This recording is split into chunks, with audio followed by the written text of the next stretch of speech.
Let's rise for the Pledge of Allegiance.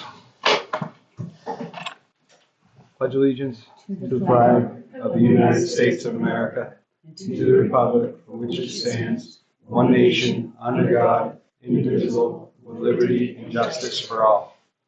And just if everybody could sign in, please. Okay, thank you. All right, roll call. Paul? Here. Mr. Barnett is excused. Teresa? Here. Mr. Church? Here. And myself. Public hearing for general assistance.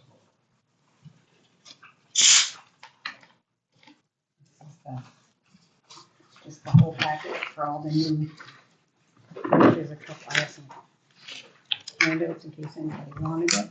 Okay. Entertain a motion to open the public hearings.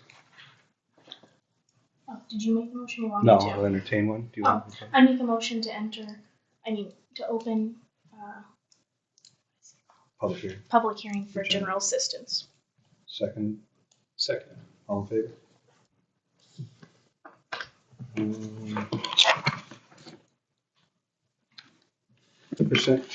Pursuant to 22 MRS 43051, the municipal officers of the municipality of Lebanon, after notice and hearing, hereby amend the municipal general assistant ordinance by repealing and replacing appendices A through H of the existing ordinance with the attached appendices A through H, which shall be in effect from October 1st, 2025 through September 30th, 2026. This amendment will be filed with the Maine Department of Health and Human Services, DHHS, pursuant to 22 MRS 43054, and a copy of the ordinance and amended appendices shall be available for public inspection at the municipal office, along with a copy of 22 MRS Chapter 1161.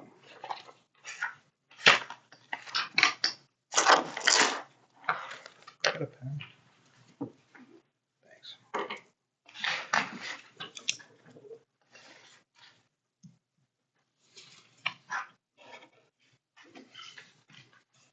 Okay, I can use it, yeah.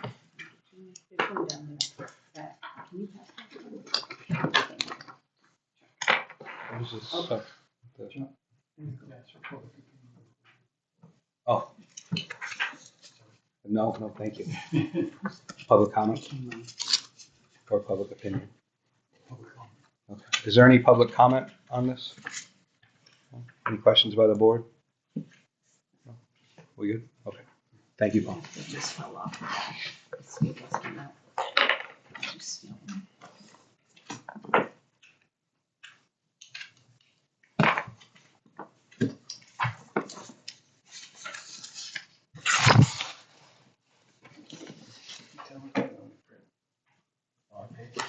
Did I know to the right? Oh, it's two-sided, that's Is it not going to find it? No, you gotta ask it too. all right. Is there just another page of my stuff? This part. Do you want to just take this one? Sure. Because I mean, I messed up his too, and I messed up yours. Because I thought I had it on double sided. Where's the button?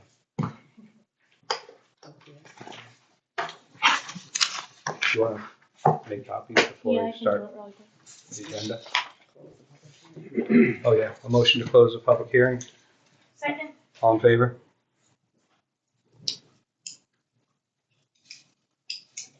Thanks, Paul.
Time's the charm.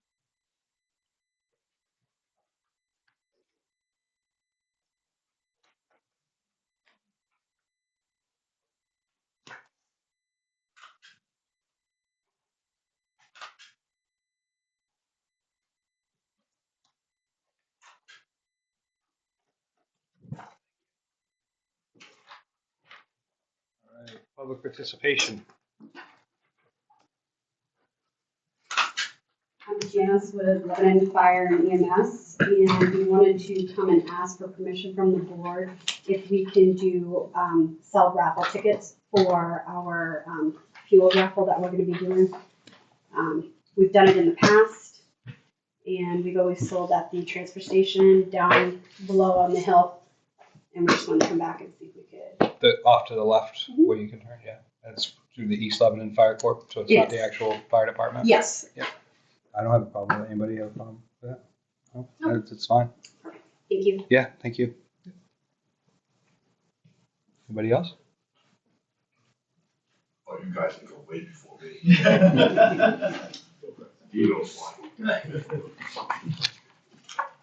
I just wanted to start by thanking everybody on the board for a job well done and how they conducted the meeting that we had at the school a couple of weeks ago. Oh, okay, thank you. I just needed to acknowledge that and show a lot of restraint, and you all worked together, and it was noticed.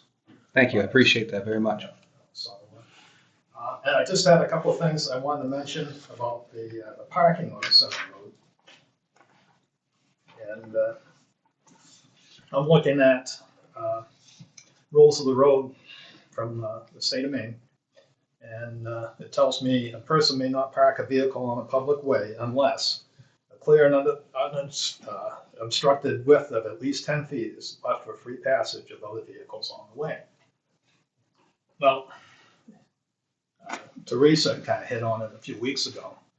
She thought that all 4 tires had to be off the road, which is basically true because you have to have 10 feet of travelway available. Yep. And all 4 tires have to be off the road to get that 10 feet. You sure? Yeah. On Center? No, I believe yeah. that, yeah, because I measured it and I'm not saying it's not causing a problem. Yeah. I'm just talking about the letter of the law. Yeah. I think it's 20 feet across. Center Road in front of my house Yeah. is 18 feet. Okay, So it's only 9 feet of road. 9 feet of is that per, per oh, lane. that's per lane, that statute? Yes. Yeah. Can you read it again to me, please? I'm sorry. Okay. Person may not park a vehicle on a public way unless a clear obstructed width of at least 10 feet is left for free passage of other vehicles on the way. And a standard width road is 20 feet with a 10-foot lane. So Yeah, it does. this matches up to what would be on a standard Okay. road. Does that? It just doesn't say, and I'm not trying to give you a hard time. No, I just want to make sure we enforce the right rules. Yep. But it Yep. doesn't say for each way. It doesn't say to the center line, which it probably should, you know. Right. But it makes sense because, like you say, the standard 2-lane road is 20 feet wide. No, It's a yeah. 10-foot lane. I agree. I just don't know. I mean, I want to pass the no parking on the roads Yeah. unless all 4 tires are off. Yeah. But I don't know if that statute clearly, Let's see what the definition on the way is. yeah. We'd have to look up the definition. I've got that. Okay. Public Yeah. way means any road capable of carrying motor vehicles, including but not limited to any state highway, municipal road, county road, unincorporated territory road, or other road dedicated to the public. So it just says leaving 10 feet on the way. Correct. Doesn't say doesn't say 20. Well, I'm just giving you the argument that Yeah. we'd encounter if we okay, yeah, tried to enforce it. Yeah. I don't think Yeah. that's, so that would mean you could park a vehicle, yes, that's what that all 4 statute, tires on the pavement yes. on 1 lane. I know, it makes no sense. I mean, we'd have to have legal look at it to see if that's, or find out, but So where I did don't you think find that's this? clear It was on enough. the Do you think it meeting? is, Paul? So where I did don't you think find that's this? clear It was on enough. the Do you think it meeting? is, Paul? This Do is, The Italian country, right? Like I said, I'm not trying to give you a hard time. Yeah, I don't no, think I there should be understand. parking there at all. Yeah. I'm Yeah. for changing the rules, Yeah. changing the restriction there for no parking. but it just makes sense, it's, 10-foot rule. And like Teresa said there a couple of weeks ago, that all 4 tires should be off the pavement. No, and I agree, and that's what I'd like to pass in our ordinance, and I think we're gonna put that on the July or the June ballot, if everyone's in agreement. I think it gives us a good idea of where to and how to draft that ordinance, Yeah. considering those different items. Yeah. So, Like I say, Center Road, at least in front of my house, is only 18 feet wide, so you've got only 9 feet. Yeah, Yeah. of passing, and even 10 feet, if that thing is for both ways, is not near enough. I mean, especially if they're parked for half a mile each direction like they are. Yeah. You'd have to wait at one end for someone to drive through Right. before you could drive through. Right. And, you could have problems. You get the larger vehicles. Yeah.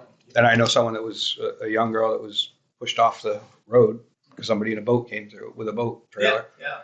And she didn't know what to do. She panicked and Yeah. went off the road. So, yeah, no, it's creating a safety issue for sure and should be addressed. So, Yeah, no, that's all I have. okay. All right. Thank you very much. I appreciate it. Next. As you know, I came in a couple months ago. Yep. Richard Brooks, I own the Jeep parts. And at the time I was discussing this permit that the town has to issue, that my argument is it should be 5 years as a recycler, opposed to code enforcement saying 1 year. I had to renew my license like I do every year. That expires at the end of September. So of course I came in again to get my recycler license zoning renewal, as I always do. Yeah. I dropped it off the first Wednesday of September here in the office, so the code enforcement would have it. I stopped in a week later. It was not signed or had been dealt with in any way. I stopped back in on the 17th and still nothing had been done yet. The lady, I believe it was her, said she'd make sure that he got it personally to deal with because I have to do this before the end of the month. He left me a message. I got the message. He said he had stopped by, looked at the place, and he determined that I had vehicles over 180 days. They're from junkyard, so it's only be good for a year, but come by and pick it up. I came back by. It wasn't signed yet, so I still was waiting at that point. That Monday on the 22nd, I actually called him, made an appointment to meet with him on the 24th. Unfortunately, I believe he's had some sort of emergency, wasn't here Wednesday. I totally understand the circumstances like that. I'm just frustrated at how long this takes, where it's just a simple signature for the most part. They did manage to get it signed for me per his okay on the 24th, so I have sent that in to have that renewed as needed. Like I said, I was planning on speaking to him about the vehicles that I have there. Yep. I do have a couple yard trucks that I plow the yard with. Obviously, those are there year after year, so they're there for more than 180 days. That accounts for a couple of them. I have a Jeep Cherokee that I race at the Proving Grounds in the obstacle course. That sits there. It's on its 4th year of racing. I've also raced in the Enduros. I have a couple vehicles there. But these are all vehicles that are not inventory, that are due to be parts. I have 2 vehicles currently sitting on my property that are due to be parts. So, I believe he's overreacting with that. And I just want to make myself present to you people to be able to discuss this, because I'm certainly not trying to hide anything. I'm not trying to run a junkyard. I run a recycler by literally taking them apart one at a time. Inside, everything goes on a shelf. And I just wanted to make myself available in case anybody had any questions or concerns related to this. So I don't know anything about the letter of the law on this. So, Fair enough. so does that count? Does the statute or the state law that governs it, are you allowed to have those other vehicles there? Is there something in there that says that? Do you know? I mean, I see plenty of other repair shops that have race vehicles there that might race at a circle track. Yeah. No, I would think it would be okay. I But guess I've never looked into it, to be honest with yeah, I don't know the answer, and the only way to find that out would be for me to ask Rod or contact the you. state. Fair enough. I just want to be Yeah. open and honest about this. Yeah. I'm not trying to stockpile cars as a junkyard. as typical junkyards do. I get You you. know, these are running, driving vehicles. So, Yeah. you know, they have a use, they're not inventory. You know, I wonder if there's a clause in there for not inventory vehicles that are, I would hope so. yeah, You're right, you know, to dig into the law that much, I mean, like I said, this permit that the town issues, I had no clue about it after doing this for 10+ years here in town until last year when, like, hey, you gotta do this. What's this? Yeah. Thinking it's something new, just apparently nobody had ever presented it to me or asked for it before, so, you know, some things go by the wayside, but. all right. So you're all permitted and everything for the next year? Is Well, that, and hopefully longer if we can figure that out? Well, the one for the town, I guess you guys have to sign off on, and that's why I wanted to be here tonight in case you did have any questions for that, because he doesn't sign off on that one, the town level one, which again is the one that I came and spoke to. And like I said, I believe I'm good for 5 years on that, but obviously you guys have the final say on that. I'm willing to discuss that. Do you have the form? I don't, yeah, Do you have the form we need to sign? No, they took a copy of it and yeah. I paid $75 for it. I did the one that he has. I don't know what happened to the other one. So what's the deadline for us signing that other one? But I guess it runs out October 1st is what it said on the form. The one that's hanging on my wall that was good for less than a year because it runs out October 1st. So I'm just, I think he replaced, that one covers you for both, I think. I can't swear to it, but I think so. so this one is the one the state asked for. The other one, and I believe one you had the whole packet, including the Yeah, copy of my license, everything I dropped off when I was in here a couple months ago. And that had the form in there. And of course, I paid the $75 for the new form, filled it out. It's just waiting for, okay. I only have the one form, so I'll have to see. Yeah. So if we just give you a month extension on that till Rod gets back, I mean, Yeah. yeah. you know, it's sent into the state, so the state has what they need. It's just, like I said, Okay. this new form that I've never seen until last year. that All right. was presented to the And town. I'll ask Rod when he comes back to look into how you stated that's inventory. You know, like not inventory, I should say, personal vehicles that you use for different things. Because to me, that it shouldn't matter that you have those there. But who knows what the law is, you know? Yeah, I mean, again, you know, it's just a few vehicles, obviously keep it at home, towns get upset about that. Yeah, no, I got you. And, And I think there are plenty of other places that have vehicles sitting for longer than a year that are just kind of hanging out you there. know, and I wanna say, I probably have less than 10 vehicles there, a couple of them I wouldn't even consider vehicles, because again, when I strip a vehicle for parts, I do have a couple rolling chassis, as I call it, frame, axles, body. If I have a hard top, it sits a lot better sitting on the body, so I'll be, because it's a Wrangler Jeep. Yep. Leaving it on the body until the hard top sells, and then I'll dispose of the body. Frame and axles I can sell at times, so they're a part, they're not a vehicle at that point. Yep. And I'm sure the state will identify them as such. Okay. Because I've had to turn in the title, they are no longer considered a vehicle, there's parts just as everything else that's sitting on a shelf inside. Right, that would make sense too. Okay, So, all right. just to be clear about all that. Well, thank you for coming in and explaining it to us, and sorry about the long wait. You know, and I understand if he's busy, it's been a pattern, so it's frustrating. Yep. But I understand if he's busy, that's one thing. But Yeah, he it seems should like a have, pretty straightforward thing to have signed, yeah, he should have someone helping him, and he doesn't because of the budget. So, and I get that too. all right. All right, well, thank you very much. No problem, and I'm sure they have my contact info, please feel free to reach out if you do have any questions, concerns. All right. Do we need a motion for the extension, or we all set? All right. What license is it for, So that this you're is- waiting for? This is, The town one. the town? so the law he handed me for this is, it says permit required. A person may not establish, operate, or maintain an automobile junkyard, graveyard, recycling business without first obtaining a non-transferable permit from the municipal officers of the municipality in which the automotive graveyard, automobile recycling business, or junkyard is located. So Okay. it's your own personal town form. I can read further on that. No, What's your business name? Only Jeep parts. only Jeep parts. So I'll make a motion to grant a 1 month extension to only Jeep parts for the necessary permitting to operate. Second. All in favor?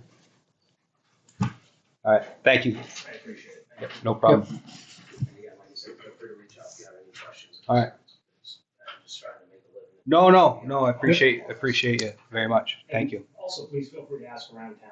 anybody that's done business with me, I've got a good reputation on Yeah. eBay. I've got a 100% reputation there as well, because I try to conduct a good business. Yeah, no, understandable. Thank you very much. Thank you.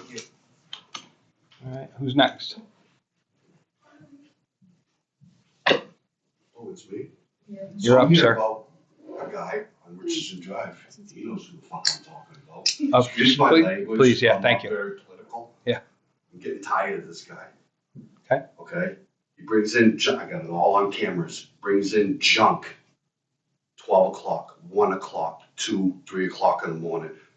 He don't have a license. He doesn't have a junk permit. He doesn't have nothing. Now he's got a camper that sits on the side of the road with his kids living in it and playing in it and doing all this stuff.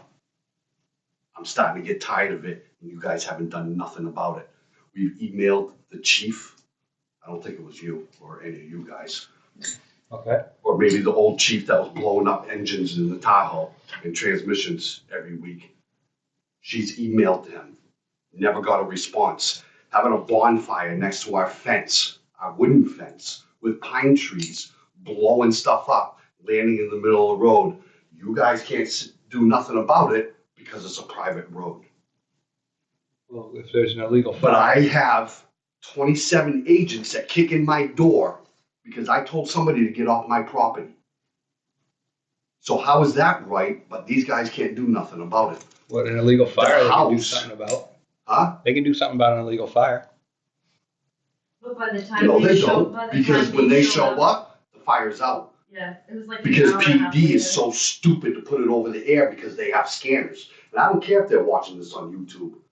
Yeah, no, this is the first I've heard of the situation. Has anybody else been made aware of Just it? today when you came in. I've come down here 6 times, not yelling at her, or not yelling, but talking to the code enforcement. Okay. And nothing. He's gone there twice. Yeah, they clean up their yard. You don't go in the backyard. My well is in the backyard. Okay. So I want to know what the hell is going on because everybody says it's a private road. So if it's a private road, that means when Well, it I doesn't clean out matter. the ditches, listen, That Listen much, to I'm what saying I it gotta doesn't say. matter if it's a private road, though. He's still responsible. what did you say to me a couple of weeks ago? It's a private road. We can't do nothing about it. No, if it, Sheriff Department, it's a private road. We can't do nothing do about it. some- what he's doing there? Yeah. So let me finish before. Sure, yeah, go that. ahead, yeah, So go ahead. that means when I take care of that road, because I maintain that road. Yeah. Okay, because it's in our deeds, and clean out the ditches, that means all that stuff that I clean out of the ditches, leaves and stuff, I'm just gonna let fire in the middle of the road. Because you guys can't do nothing about it. Okay. Does that make sense to you guys? You see what I'm saying? You see where my frustration is coming from? Oh, no, I get it. Yeah, I get it. I It's just moved literally there. the first I've heard of it. I moved there and there was so many heroin junkies in them goddamn beeping woods. I said beeping this time. Thank you. None of them are there no more. Yeah. They know who the hell I am. Yeah. None of them junkies are there no more. Right. The road is clean. No more needles everywhere. And then you got these guys bringing in people from Sanford, hanging out, tormenting my dogs and all this stuff. Something has to be done or I'm gonna do something about it. Okay, hang on. Kevin wanted to say something, Chief. What? Oh, I was just gonna say that we have been out there multiple times. As I explained to you one evening when we were out there, we have no way of ticketing or anything like that. When we were called out there, he obviously had a fire, but on arrival, the fire's out. At that point in time, with the fire department, our concern is to put out the fire. Okay, the fire's already out on arrival. I have no way But of. there's hot coals, why can't you still find them? That's Because because- that property is supposed to have no fires. Why is that? When we first moved in there, there was some junkies living there. They had a fire. And it was probably before you guys. That property's banned to have fires. And understand, even if I arrived and he had a full bonfire going, okay, even as the fire chief, as the acting fire chief currently right now, we are not allowed, we cannot find somebody. But Sanford can? No, or the only person that can is either a forest warden or the state fire marshal. But Well, whenever they come up, they gotta come up 5 deep because of the situation anyway, so there's none of them that can come there. right, but I'm just telling you that the correct entity, the town fire chief cannot find somebody. But you have right to condemn the building, correct? They, as a health safety officer, depending on certain qualifications, and I Seriously, would have you assume seen that that there's house? some. I'm sorry. Have you seen that house? I have Do you been. know who owns that house? I have been to the address multiple times. I have never been inside of the Oh, house. yeah, maybe you should go So- inside. 'cause Well, there's what's still the- bullet holes in it. You talked about so as a health officer, he can inspect if there's something that's endangering the welfare or, Of the kids? no, well, that, but I'm saying, so you said your well's out back, right? And they have stuff in their backyard.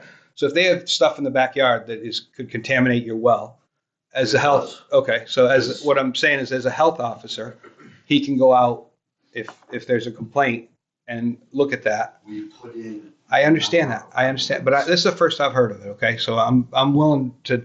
I understand your This frustration. is the first you've heard of it? Yes, Well, that's kind of a lie.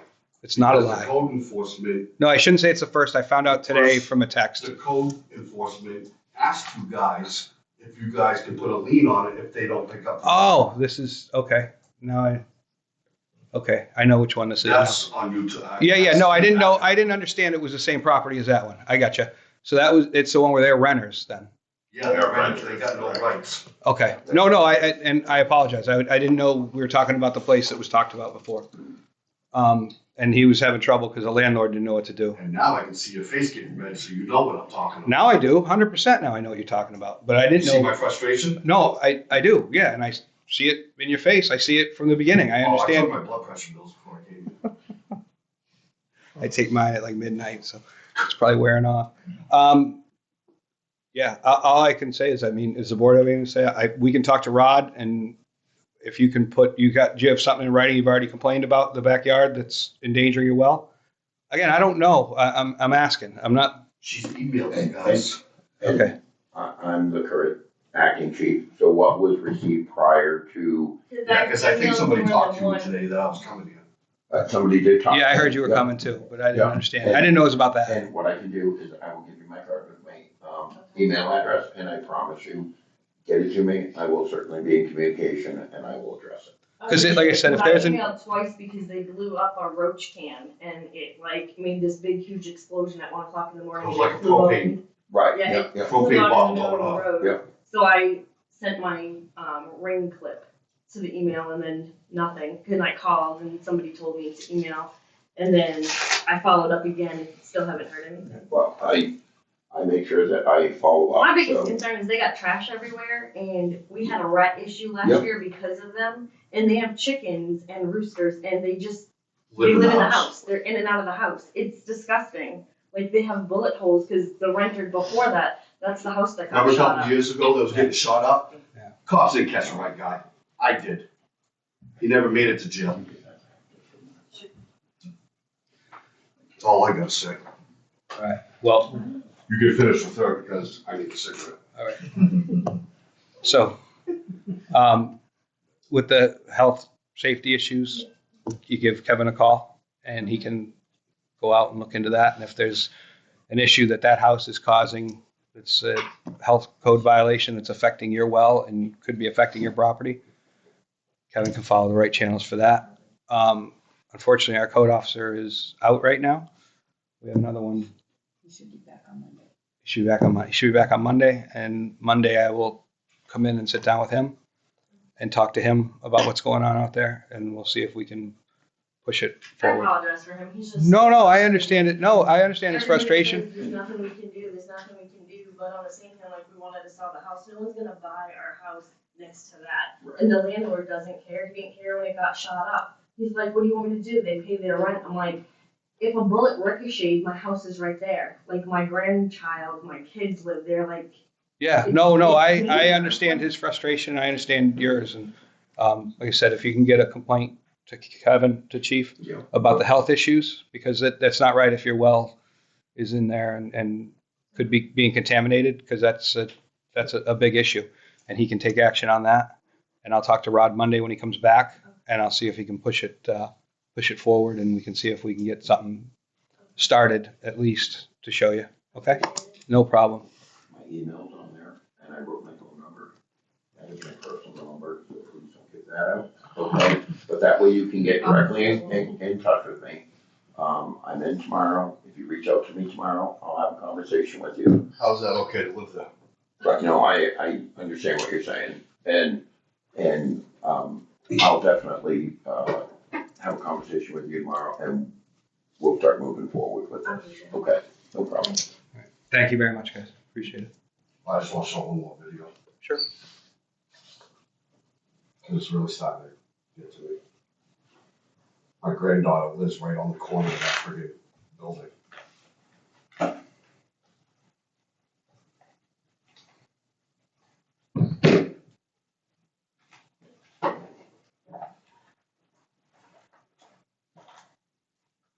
It's 1 o'clock in the morning with their kids living out there.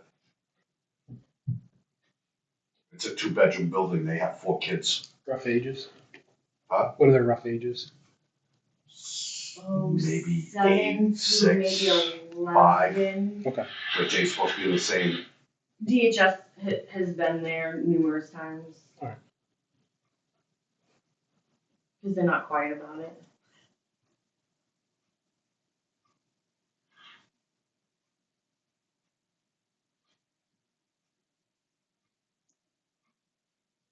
Now, if some jackass is speeding down that road, because a lot of people do, and that road is bumpy, and I'm glad it's bumpy, because it slows people down, except for some people. Why if a vehicle goes through that camper and kills them kids? He just murdered his own kids. But everybody says it's a private road, nobody can do nothing about it.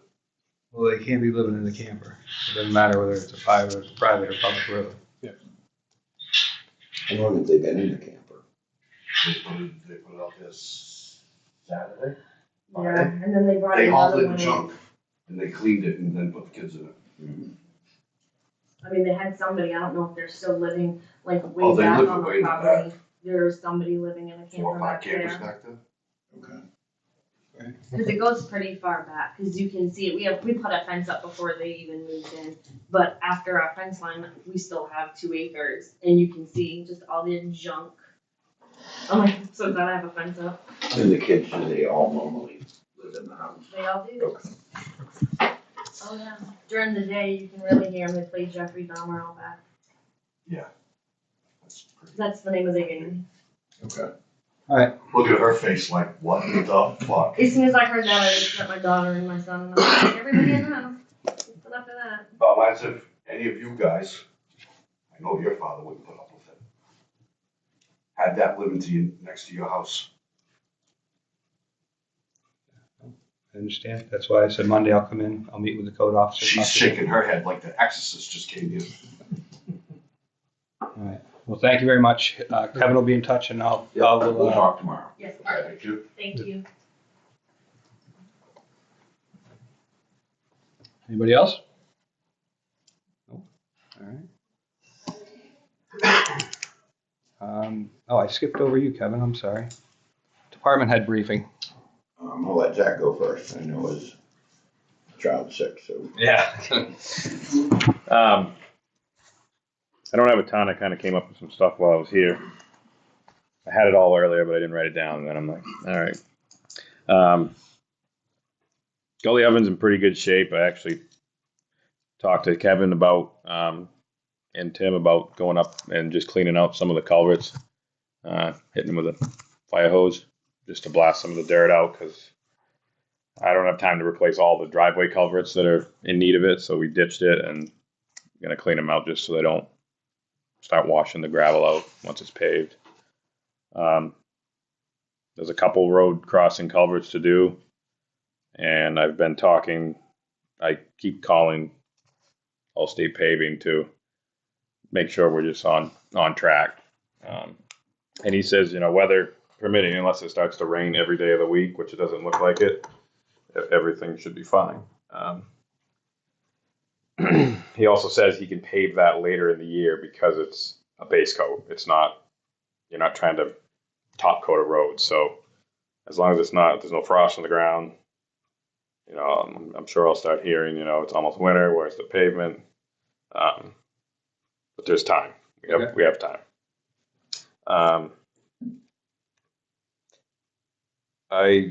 Lynn sent me an email back today on that ash sample. They're setting up the profile with Waste Management, and they want more information. So now they want I think it was a sulfur sample. I looked through what the company in Westbrook did for the sample. They didn't have it on there. I don't know if we need to send out for another sample or see if. Did you call that company? I'm going to call them tomorrow. I just looked at that before I came here, but maybe by chance they still have that bag of ash that I brought there. Yeah. And maybe they can test for that. And I doubt it, but unless they're supposed to keep that stuff for X amount of time, I'm not sure.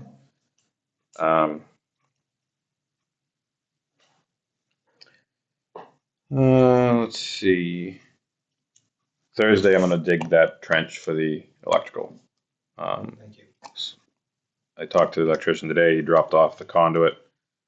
It should be paved up either Thursday afternoon, Friday morning. And he'll probably just obviously stub it up against the building there in the corner. I've gotten a lot of questions about mowing. I'm holding out a little bit because Abbott has a piece of equipment that she recently took in from an auction, I believe from auction, that I'd really like to try. It goes on it's a mowing attachment that goes on the loader.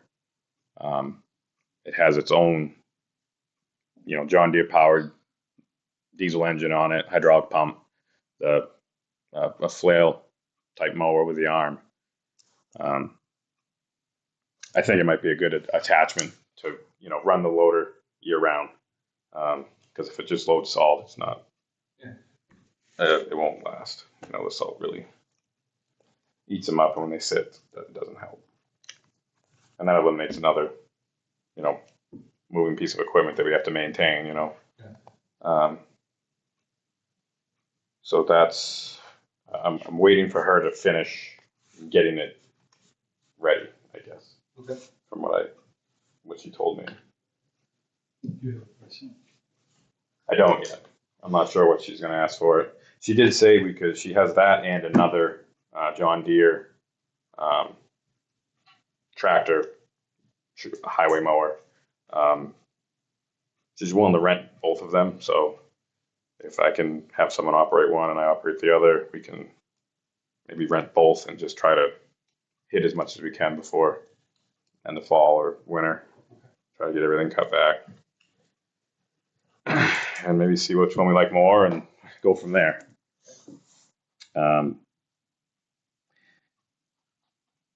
The park and ride at Little River and Depot Road.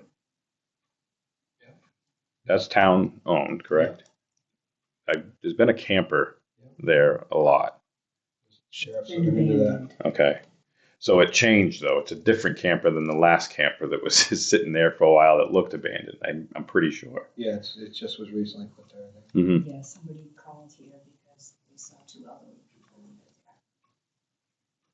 That's what I was told on the phone. Well, I guess we can put it up with our new boat. I think they might have tried to get the, there's a serial number missing. Yeah, the sheriff. Yeah. There was nothing. Yeah. I just noticed that I saw that there. There was a small tow behind trailer, enclosed trailer. I don't know if that was a contractor's or something he left there, but just wanted to make sure that was known before the snow's here and we're plowing around a trailer and whatever's broke down over We're there. waiting to hear back from the sheriff on because he was going to get back to us, right? I think so. But he did say that he didn't have all the VIN numbers and they couldn't place it from the owner. Yeah, through Sanford. Mm-hmm. Up on the inside strip, according to the email. But he was going to look into it. The sheriff was, right? Yeah. Further and get back to us. So So if you could find out, and then we'll just have it towed up to the transfer station for now. There's two there? There was, I believe there's only one now, and that small, I don't know what that small trailer was, like I said. Is that one abandoned too? Is it gone? Not to my knowledge, Is it there today? I didn't go by today, no. Because in our ordinance, it says we tow those. Yeah. If it's there for more than 24 hours, right? Without a permit from the town for the park and The ride. thing that Jim gave me a parking right lot says 7 days on that. Oh, okay. I gotta reread that again. Okay. I'll do that. So that was just some food for thought there before the snow flies. Definitely need to be out before. Yeah. I think the roof's leaking in the office at my office, the highway barn. You purchase order for a bucket? I've got a bucket, a small trash can. I could go that route, but there's a little spot of black mold I saw that I don't believe was there before. So I'll have to get a hold of a roofer to see if they can get up there and just see whether it needs to be. It's a metal roof, so maybe the screws are backing out, or if there's something else going on, if they can repair it. Obviously, my office budget doesn't help that, but we'll have to figure that out because I need a roof. And then at some point, I'd like to look at the garage. I noticed when I was using the garage door, and didn't realize that the entire garage was built 2x4. Roof trusses, walls. You can shake the front wall of the garage with minimal effort. So I don't know how that. To me, I'm surprised it's stayed up that long. Talking about the salt barn? No, this is the garage connected to the office. Oh. Whether it gets plywood sheathing on the inside would probably help stiffen it up. Maybe have Rod take a look. He could, yeah. I mean, I'm not a carpenter by any stretch of the imagination, so I know some of the timbers in there are smaller than they probably should be. All right. It was probably a kit garage or something back in the day. Get in touch with Rod when he comes back and get his feet on the ground, have him take a look at it. See what he says. Yeah, it seems like a good gust of wind might, if you leave the door open, it might take off. Other than that, that's kind of it right now. Obviously my focus is just getting Gully Oven wrapped up so I can move on to other things. And once our end's done, it's up to the pavers at that point just to get in, grade it, pave it, shoulder it, and then we should be good for the winter. Anybody else have anything for Yes. Zach? With the road maintenance contract. Yes, I forgot to write that down, see? What's your way? On the cutting edge, I forget what they called it on there, bonus or I guess I'd call it like a stipend. Your bonus. Sign-on fee, that's what it's called. Right.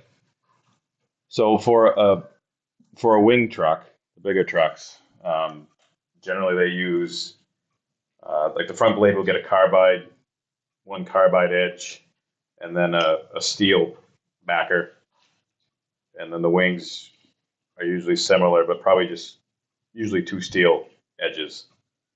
I called a company that we usually order them from, and you're up around $1,500 to upfit one wing truck with cutting edges one time. So I think we should up that sign on so they can at least buy one set.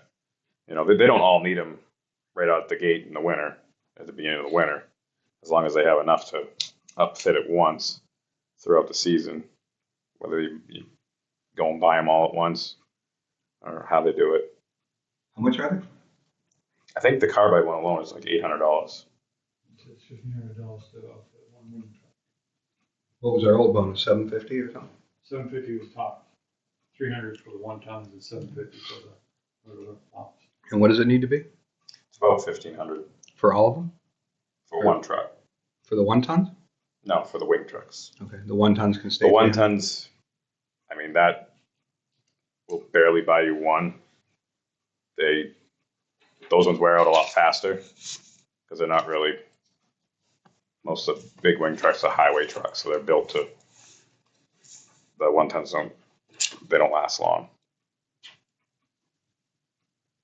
I think we just buy one though, right? Hasn't that been the case, or? Well, we've been just doing a fee, sign-on fee. We haven't been finding the edges. I know Scott's been doing something with them, but that was outside of what the contract was. Yeah, I don't remember what he did. So, Um, I mean, I see where he's coming from. So we probably do need to decide how we want to do this. What do you think?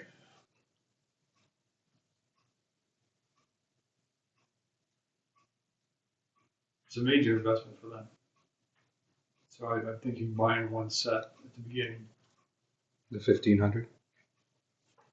But And chances are, if they stop midwinter, they kick back whatever yeah, percentage is. it's chances are they'll go through at least that, on a big winter. So, not all the trucks are. Usually, they try to make sure they're good in the beginning of the winter, so they're not doing it halfway through. Or you put a new set on in the beginning, and then you keep older ones to kind of get you through, and one set will get you there. So how many contractors are there for the big truck? That's what. I need to go through the list because I'm not even certain at this point. He had quite a few. We had more 1 tons than we did wing trucks, and I need to get all that There's just together. a certain budget for the plowing. That's part of the budget for plowing and sanding, right? So I'd say that would just come out of the plowing. You don't want to be doing 10 trucks and you only need 5. Yeah. And we got to make sure. I'd say 10 young trucks. Yeah. So I guess you got to figure out and I guess if that's what you want to do, I mean, it's his decision basically, right? Yeah, that contract needs to be in place by the end of this month. Yeah. End of October. Mhm. Sorry.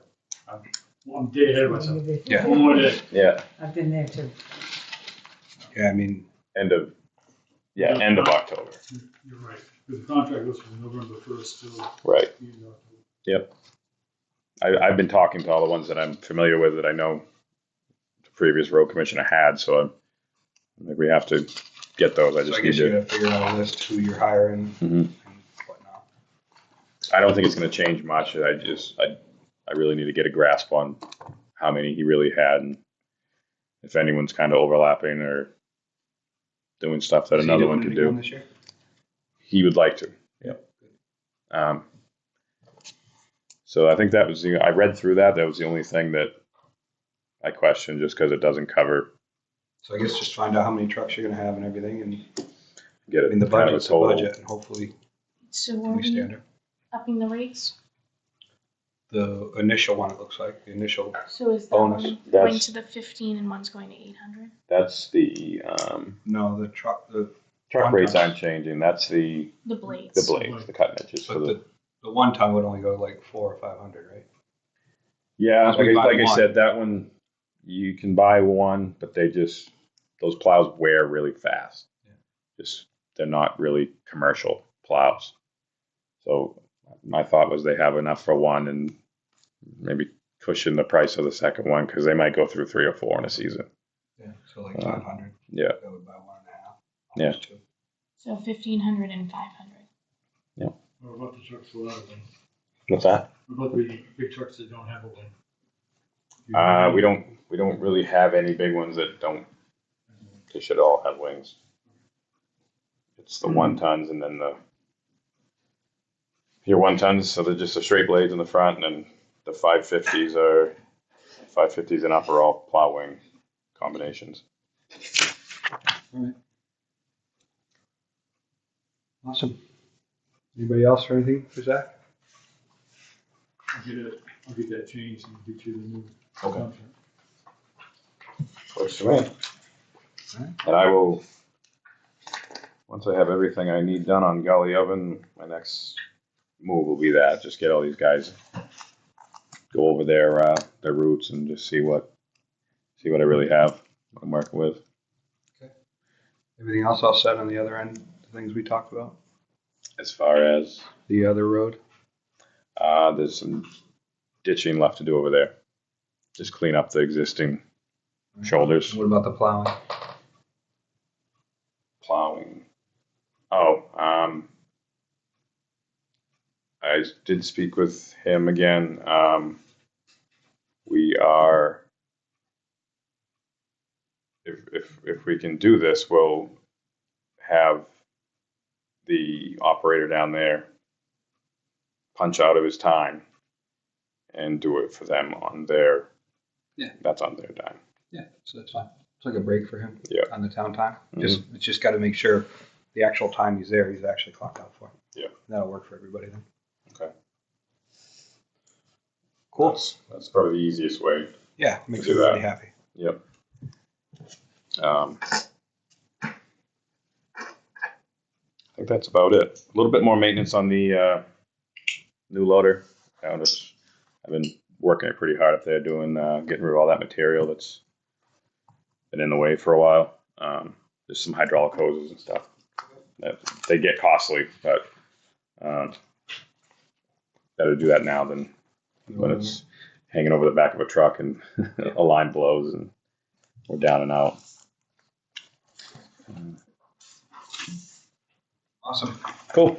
Thank you very much. Chief, Thank you. how are you doing? Good. So I did print out a report for everybody. Everybody should be able to get one. Starting off, staffing personnel, our current staff levels, we currently have 24 employees. We're staffed with 3 people during the day and 2 at night. I am one of the 3 on during the day. I work a 8-hour Monday through Friday shift. And then we do carry the 8-hour shift over the weekend that is filled by staff over the weekend. Tonight, I've got a couple of applications that I want to move forward with. One is a firefighter, one with paramedic certification, the other is an advanced EMT. And then I spoke with a member today that has not been active with the department for over a year and wants to come back, join the department, be active again. One of the benefits to this person coming back is, they can be onboarded or kind of reintroduced, I should say, because I have to check with Leslie, but as far as I know, they were not terminated or removed from our roster. They've just been completely inactive for a year or so. Is he from Milton? I'm sorry? Is he from Milton? No. No, okay. And anyway, so onboarding this person and getting them back up to speed will require pretty minimal kind of onboard training and just kind of getting this person used to, some of the new processes we have. So we'll be moving forward there. Training that got completed. I completed incident safety officer training in progress. John Norton's in Fire Instructor 1. Tanner here is almost done with his advanced. He's only got a few more patient contact hours, and then he'll be able to apply for his national registry and test and be moving it forward. And then Michelle Norton is in advanced school. Training we've completed in-house. We had the MFSI trailer like I spoke about last week. We had it for a couple of weeks now. That left this morning, but we were able to make a couple of different training dates and get some good training in there. Concerns, needs about training. Moving forward, a couple of the big focus points is just going to be honing critical skills for IDLH environments. Because when you're in that environment, if something bad happens, it's really gonna you're gonna fall back on your training for your gut reaction. And so training is critical to make sure that in that environment, if something really bad happens, that we've trained people so they have the best opportunity in that moment to make the best of that situation, and hopefully that saves their life. Couple of other big things, focus items for training is going to be scene size up for all the department members, and then incident command training will be focal points moving forward. Operations, couple of quick current operation statistics. The last week we had 12 incidents, 10 EMS, 2 others. For the current month, we're at 52, 35 EMS, 17 others, and our current monthly year-to-date average, we're averaging about 74 calls a month. So we're almost down 20 calls in September. Compared to that, year-to-date, we're at 643, 446 EMS, 197 others. At this point, at the percentage of the year that we're at, we're tracking to complete about 865 calls for the year. Last year we were at 999. So we're trending down just a little bit compared to last year. And as I mentioned last time, I'm big on 6-week running rates, because we can kind of look back and see what our trend is over the last 6 weeks compared to last year. Last year, in the last 6 weeks, we did 102 incidents with a average response time of 9 minutes and 25 seconds. I'm sorry, to get to somebody's house from the station. This year, we're at 91 incidents, so we're down a little bit. But our average response time improved 7 minutes and 32 seconds, which that's kind of tough, because that could be a different combination of things, meaning we had more calls that were further away from the station, or that this year we've had more calls, more blocked near the station. So we haven't had any large notable incidents over the last week. Response time for the last week was 8 minutes and 6 seconds, which just over the last week, more and more of our calls were further away. We are covering 56 square miles. It's a big town. So, one location, not centrally located, makes it tough. Where we're at Station 1, we're a little kind of offset. So sometimes that will definitely impact our response time. Apparatus status, A1 was out at being serviced today, had an oil change, pretty routine stuff. All the other apparatus is currently in service. I updated undercoating last week. We were waiting to get A1 and A3 done. Should have been done this week, but A3 ran into some problems with Ford trying to get a part for it. So I ended up having to reschedule the undercoating. That'll be done in another week. Brush 8 scheduled for an inspection tomorrow. Engine 5 and Engine 2 are going to be headed into Rochester Truck for inspections. And Engine 5 needs an oil change. Payroll, administration, getting into budget and payroll here. Here's the real nitty gritty. So last week we were 23.84% of the way through the budget. And at that, we were 23.3% of the way through the year. So we were up, 0.54%. Ultimately, that equates overall in the budget to about $5,200. So the overall budget, we're up a little bit, but we're not off by a whole lot. Budget line item concerns, our biggest concerns, weekly wages. As of last week, with the budget info last week, we were at 29.64%, which we should have been at that 23.3%. So we're up by 6.34, and right now that's sitting at about $27,000 over. You asked last week, Paul, about what options do we have, what can we do? I mentioned a couple of things. What can I implement? So I started implementing right away. Had a couple of conversations with officers. Okay, ultimately coming down to making good choices.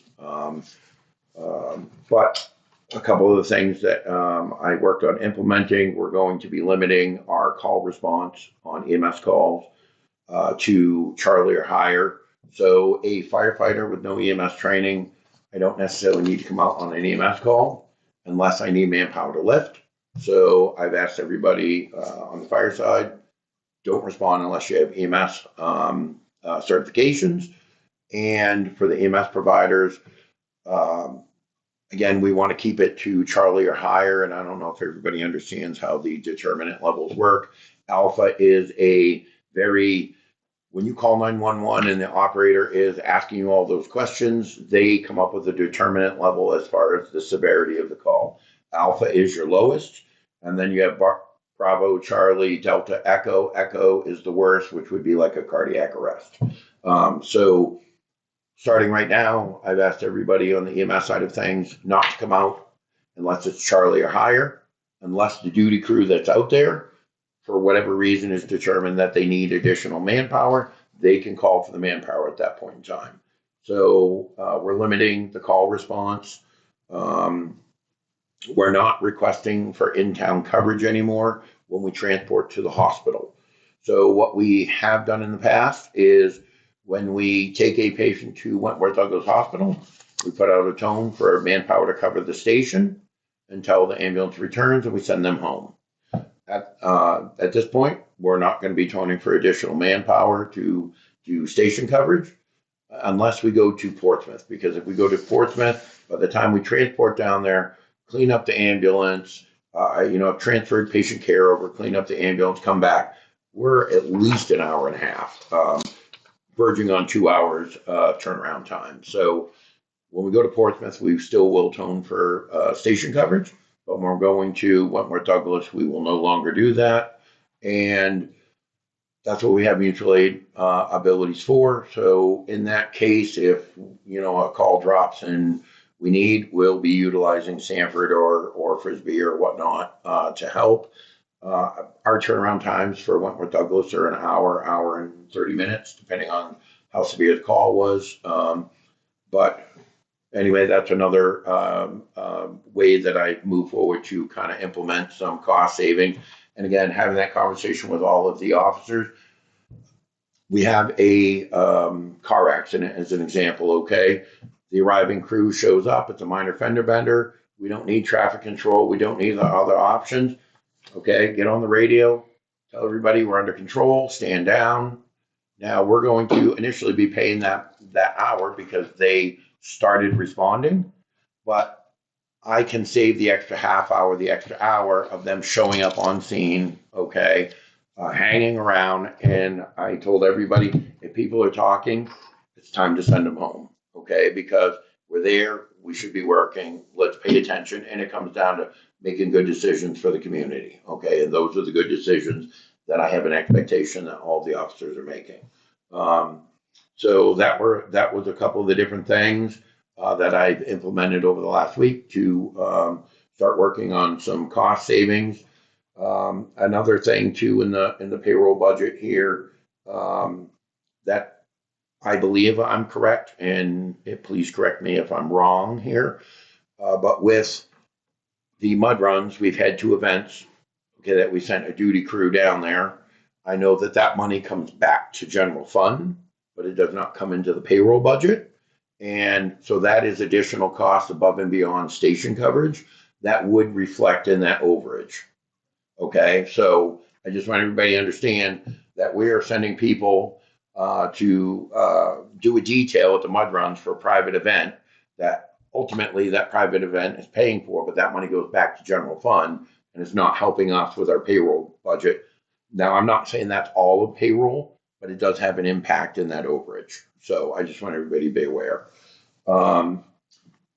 So the couple of line items that I want to talk about real quick, those are just the overages. So staff development,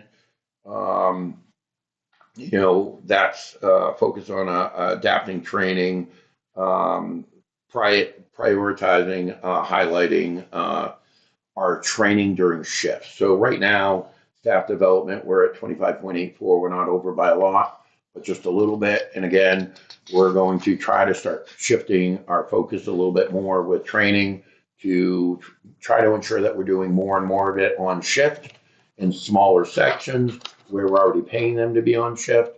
So we're not bringing people in after hours, incurring overtime, incurring additional hours, and trying to focus a little bit more on that. Medical supplies, we're at 53.09% of the on medical supplies. Just so that everybody is aware, we ran out of that line item budget last year. So the last 3 months, we weren't able to order supplies. When this year's budget hit, we had a bunch of expired stuff and different things that had to be replaced at that point in time. So there was a large onboarding or a large initial budget impact because we were trying to play catch up from last year. So that is a lot of the initial overages here. The good side of that is that right now we're pretty well stocked. I don't see any large orders on the horizon. I'm definitely not anticipating any kind of big bulk orders like that again. So I think that we're up right now, but we should start to see that level out and come down into line where it should be here pretty soon. Building maintenance, we're up 25.6. Again, not up by a lot, but a little bit. Part of that, I think, is tied into some of the electrical upgrades that we've had with the lighting and stuff there. It's not off pace by a lot, and I don't expect to see any issues there either. Equipment maintenance, that's a line item at 64.6% that I've got a little concern with. There are a couple of different things in there that I've got to kind of dig into to take a look at. I asked for a breakdown of the budget so I could dig into that a little deeper to find out. I think that maybe there might be a line item in there that's in the wrong location and just needs to be reclassified.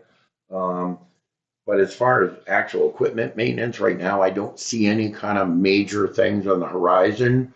But again, I think there's one item in there, about 4,000, that I think is kind of misclassified, and that will have a little bit of an impact. Office equipment purchasing was up a little bit at the beginning of the year. We got 3 new office chairs. All of our chairs were broken and junk. We got 3 new chairs, and then we got a new printer. Those were all kind of initial right off the bat in the office equipment line item. It's not very big, so it had a big impact initially, but that's going to stabilize pretty fast here. And then software annual licensing fees were at 77.5%. That's a one and done. You're paying, you're re-upping for the next year. Those are all paid up front. I don't expect to see any type of a substantial impact on the rest of the budget cycle in that line, but we're just paying that all up front, so it looks really off. But I just wanted to kind of go into that a little bit. Grants and funding, I mentioned last week that I had reached out to the company that we get the grant for the fire truck through. We've got, there's an upcoming training. I'll be working with them, but I got correspondence from the Maine Emergency Medical Services regarding the Maine EMS Sustainability Grant. And they're looking for a 3rd quarter progress report.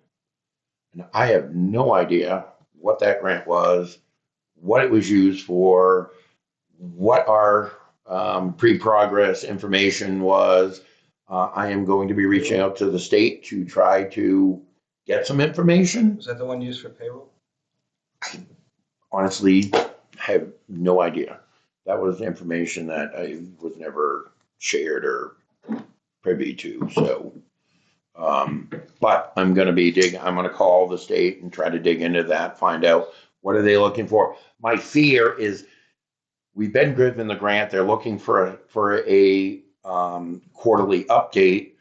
I don't want to do something that they're like, okay, Lebanon was non-compliant and we won't be considering anything in the future. But I just want everybody to be aware.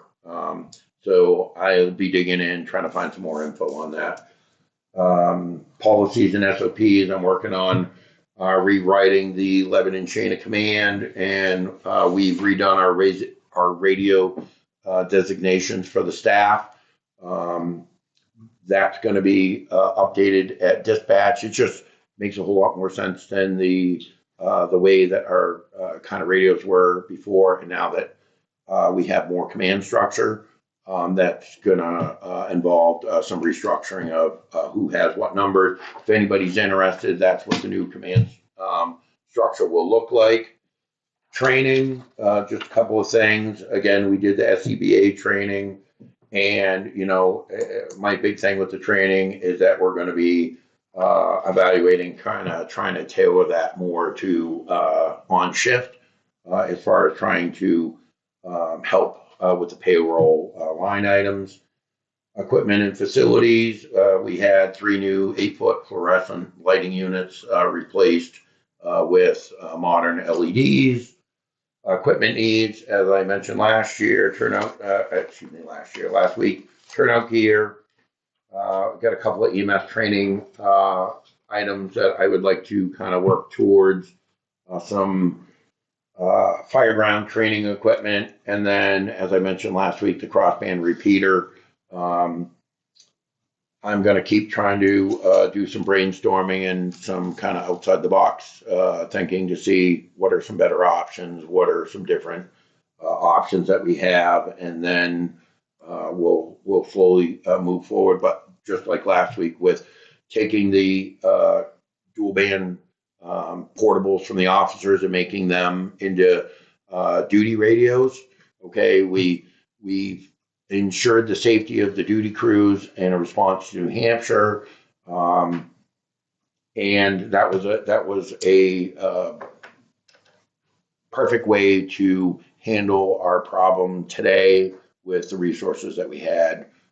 It was a great solution. So that's all part of that whole radio number reclassification to ensure that everybody has the right assigned radio, the right call number, and all of that kind of stuff. And I did just, so that was basically kind of my concerns as I move forward. Purchases, repairs. I just ordered a corner desk for a 3rd workstation in the front room. That way we have 3 different workstations to be able to do any of the different things that we do. Typically at the end of a call, with the medical, 1 person doing an AMS report, 1 person doing the fire report. So that gives us a couple of different options for workstations. The computer unit, we did have a computer that was set up at Blueprints in the office that was being utilized there.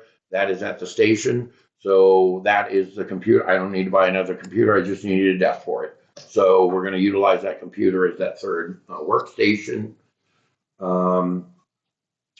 So let's see here. And then additionally, to use all 5 of those Harris radios, I did have to buy new batteries. Those were basically $200 a piece, and I got radio straps for them. So when the duty crew comes in, they have the radios, and as one crew goes out, they're hanging them up. The next crew comes in. The problem is if they've been used a lot, that portable is probably dead.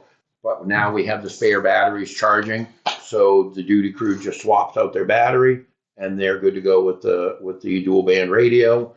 So managed to take probably 40 to 45,000 for all new radios, and kind of get it down to about 1,200, which was a huge savings. ICOM radios, where we took the Harris's, the dual bands, made them duty radios. The ICOMs that we have, which are just single band, those are going out to everybody, all the duty crews. Radio designations are being redone, as I mentioned, and we are going to be purchasing software. So the cost of having the radios programmed by Southern Maine versus us buying the software to do it ourselves, it's pretty much a break even. The benefit is we can go ahead and program those radios anytime we want moving forward at no cost. So, and that's about 600. So again, a great solution, and we managed to, I don't want to say save a little money, but control some costs there. So community engagement. So the select board redirected a resident's email that went to the select board about concern regarding the status of paramedics in Lebanon. So I don't know if anybody is familiar with that email. No. Okay, I'm not sure who kicked it back to me then. I think I might have. Okay. You've already responded. Yep. So anyway, there was a email that came into the town from a resident saying that they were concerned that with the chief being out currently, that we had no paramedics in town, and they were concerned about everybody's health and well-being. I started to reply via email, and as I started to kind of type for a second, I said, "Wait a second." Deleted the email, and I drove to the house, knocked on the door, introduced myself, and had a great conversation with them. They were very nice. I explained to them that currently on our roster we have 4 paramedics, we have 8 advanced personnel, we have 5 EMTs, which soon we'll have 2 of those move up, and I'm putting in for one medic, 1A. So at that point in time, we'll have 5 medics, 11 A's, and 3 EMTs. So that we were basically, as a town, from the department standpoint, we're all ALS heavy. At the advanced level, moving up, you're now considering an advanced life support unit because they're able to do advanced cardiac care. Not quite to the medic level, but they can start that advanced care and then get that patient moving towards the hospital. And that is a fantastic opportunity for any person being transported, because the advanced level provider can do so much more than an EMT level can. So I had a great conversation. It was wonderful to talk with them. They were extremely appreciative of the fact that I went out and had a conversation with them. The next thing was Hanson School. We had the duty crew go over to the Hanson School. That was last Thursday, correct? Friday, sorry. Anyway, they met with the pre-K, kindergarten, first grade, second grade, and sat with them through lunch. Kids all loved it. And as I said last week, community first, and that's the direction that we are going to keep moving. I'll talk about some more programs later as we move down the road. We've all been hearing a lot of positive things in the community, people that have been appreciated, that we're trying to move community forward.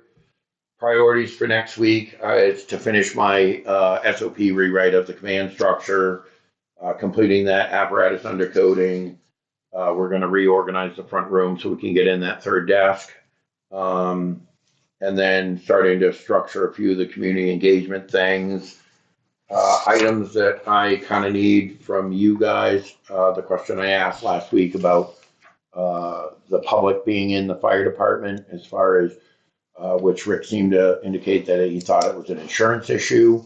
And you guys were going to take a look into that last week. I sent out an email and they said that people could be in it, but I had to ask for clarification if that means the public or just the staff, and I haven't heard back.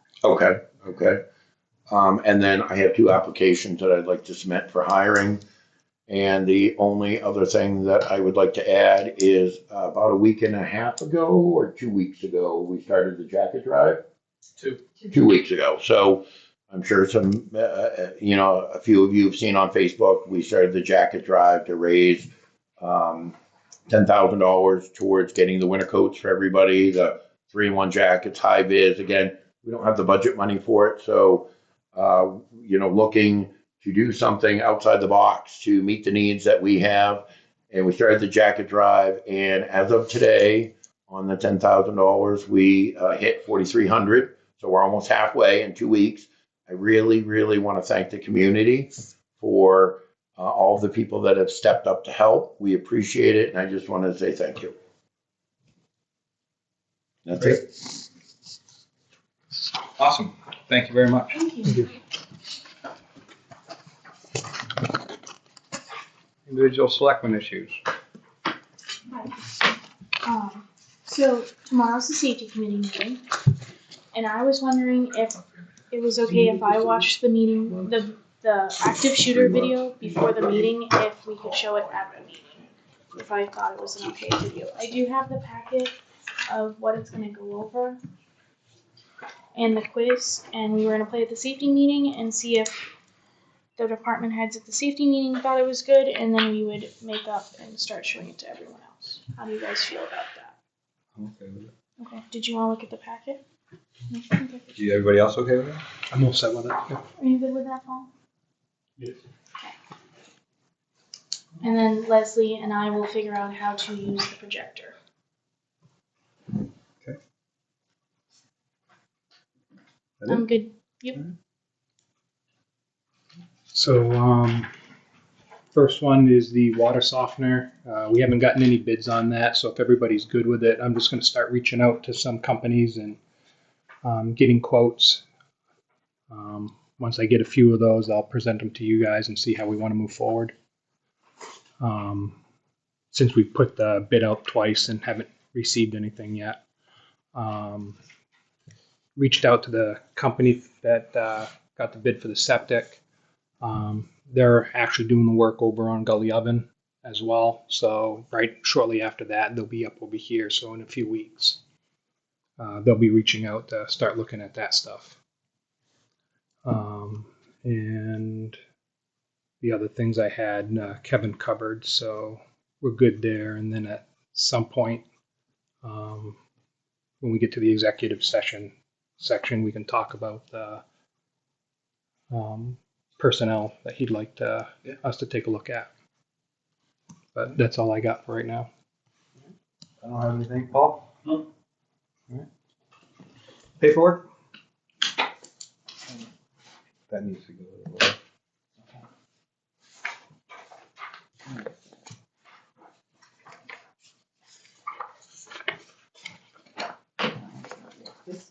I think this was already approved and you just need to sign it.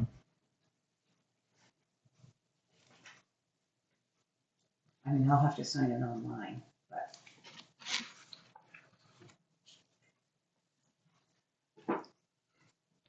It's for outfitting the door with the button behind the counter, so we don't have to go to the door if there's an active. Yeah, we approved that. We didn't approved this already. Yeah, okay, that's what I thought. All right.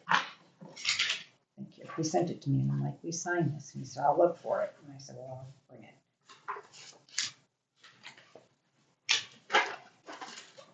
Request for training.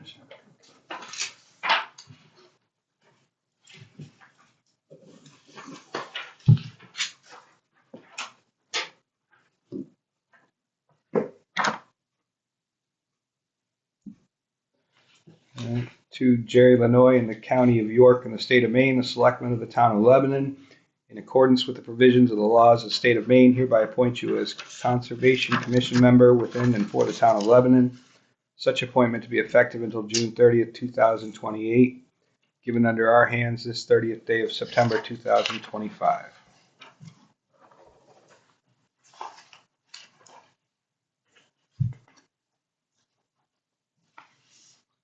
Make a motion to approve the minutes as written for Tuesday, September 16th. Oh, I know. Second. All in favor?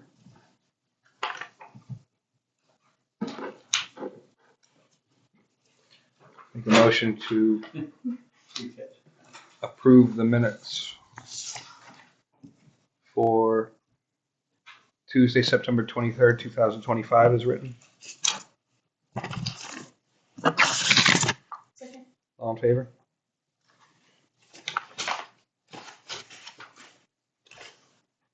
That's it? No, we have to.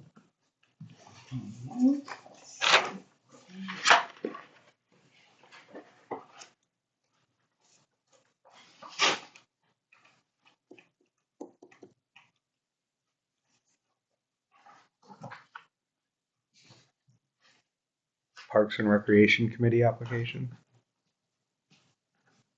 for Shelley. I have no problem with it. Sounds good. Anybody else good? No problem. All right. Do we have to make a motion? I think they got to do the paperwork, right? Yes. Yeah. Okay. Did you need a copy of his packet for the minutes? Did you get one? Like you did, you put in this one? This one? Yes. Did you need a copy of this? Because I put notes on mine. No, I have, he gave gave me. you one? Yeah. This was my other one I just had. Folder, I lost it. Shouldn't have put them all back in there. Here's the people that I just had. Is this it? Yeah. Yeah, this is it. I think that this is just stuff that needs to be signed off. So that has to do. That's from Leslie. So this is effective January 1st, 2026. Town of Lebanon will be adding supplemental life and dependent life as options for eligible employees, and eligible employees is any employee who works minimum 35 hours. Both life insurance options will be 100% employee paid for. Those elect to enroll in either or both coverages. We talked about this. Yeah, it was approved before, but they need a signature on it. And then.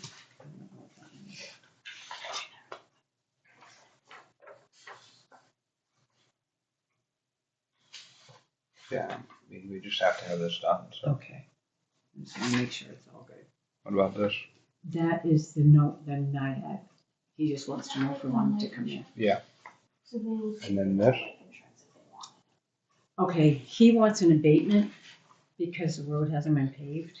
So he needs to file for it. Yeah, he's supposed to legally, he has to go through John. Yeah. I don't think he wants to do that. So, And yeah. there's a bunch of information that he has to provide to it Yeah. too. I did pull up something that said that just because it's not paved doesn't entitle you to. Yeah, I mean, So. he can still do it. Right. And then we're gonna have to get the catch basin drained at the transfer station. There's only one company around. We don't know what it entails. He can't tell us till they do it. He came up and did a walkthrough. Email that or something. Yeah, we have to have it done though. So he's the only company around. I got the number from Pete, 2 companies. The other one never got back to you. No, never. And he came right away. He was calling. He's been very attentive. And it needs to be done. So. Yeah, Right. we have no choice. And they were over budget anyways last year. So. Under. I mean, that's what I meant. Yes, under. And I sent him So- Yeah. So I don't think we have to Okay. That's it. That's everything? If everybody signed all of this, everybody? No, not yet. No.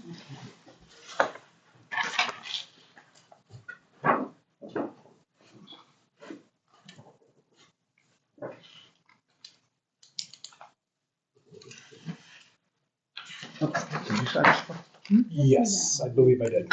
Which one? That Envelope? Thank you. That's gonna have to do that.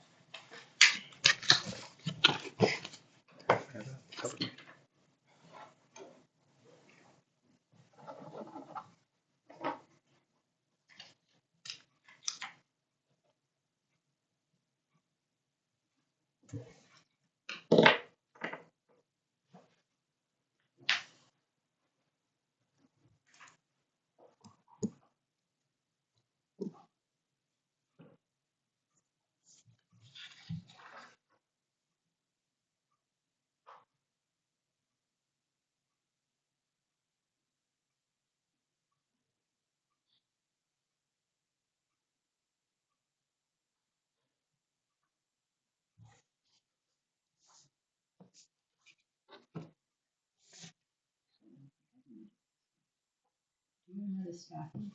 I do.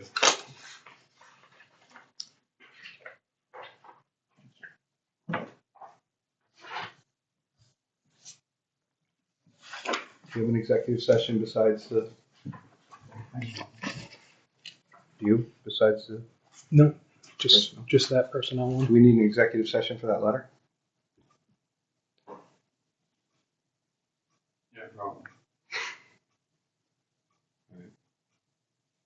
What's that? Yep. Will you make a motion for that one? Oh, we can do it after the chief's one, after the personnel one. Yep. So, Uh, do you have it written down? Yep, I'd like to make a motion to enter executive session per one MSRA 4056A to discuss personnel matters for the fire department. Second. All in favor?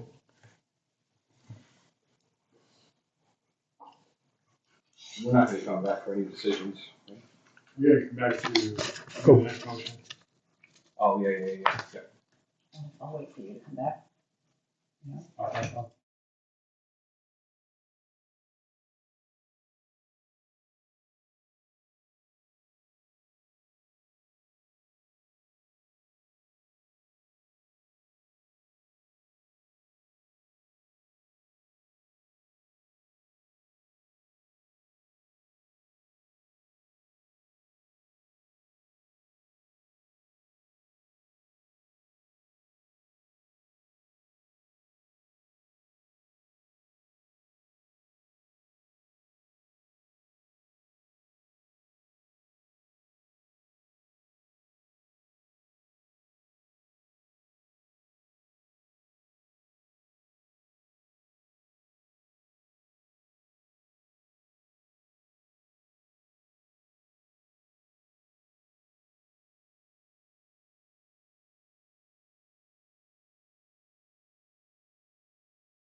Yeah, it's connected now.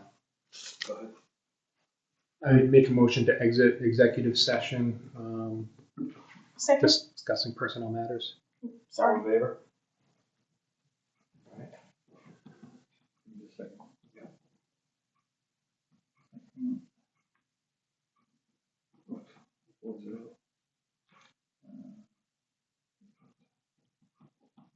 Okay. 357.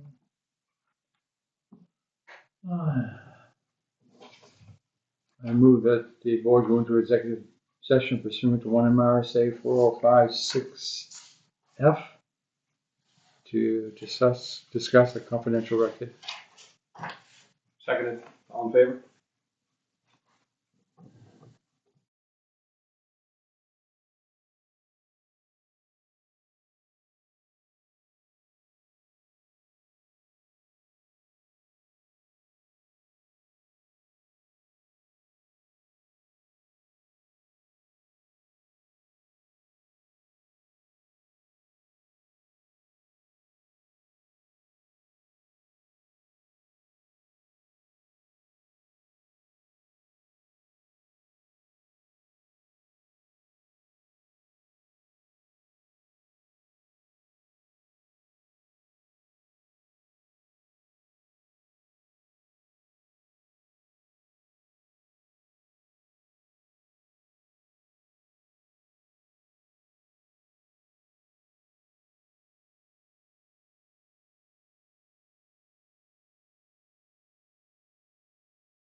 All right. Motion to come out of executive. Second. All in favor?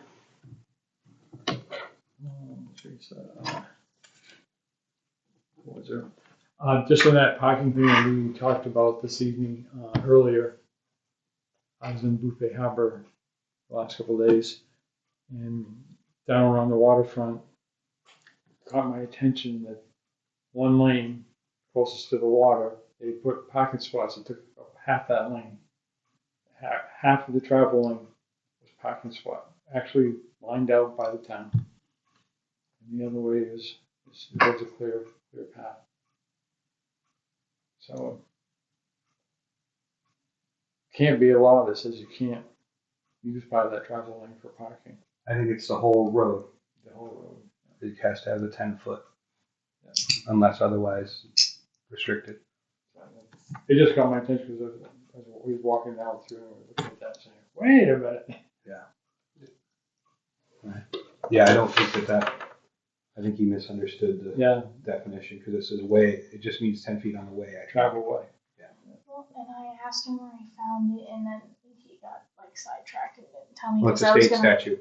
Oh, it was a state statute, so I Yeah. can look it up and read it. Yeah. Because that's what I was Just the thinking. definition of travel way is kind of hard to pin down. Right. It doesn't say each lane. So, but I do think we need to put the no parking because it does get dangerous down there. Oh, definitely. And the road I was on, it was a very low volume road, Yeah. but just the fact that they did it. You know, yeah. People were parking on both sides before. All right. Is that it for everybody? Yeah. Motion to adjourn. Second. All in favor?